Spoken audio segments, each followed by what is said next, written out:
Pull down the front cover and remove the bolts holding the TV801 turbo controller in place and pull it forward to get some more space.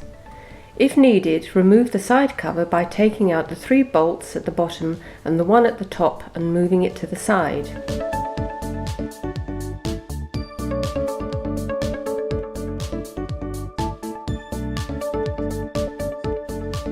There are 2 wires on the pressure switch, black on the top and red at the bottom. These need to be joined together to see if the switch is broken. Link them with a paperclip or a piece of solder. Make sure it is not touching anything, as there will be 24 volts on it when switched on. Switch on the rough pumps and power on the system.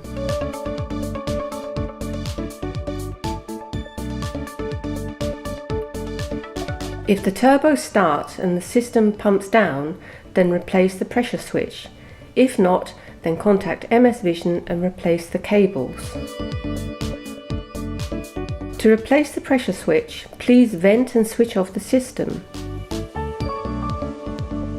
Remove the cables and use a spanner to loosen the switch, then it will be easier to use your fingers.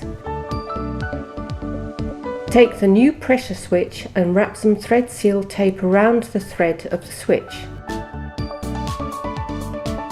It should be wrapped the opposite way that it would be screwed in and go around about 3 turns to make sure the orifice is not covered.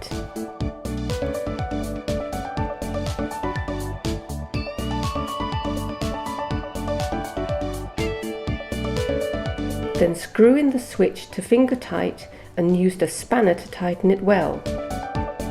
Make sure it is in the same position as the old one so the cables are not stressed.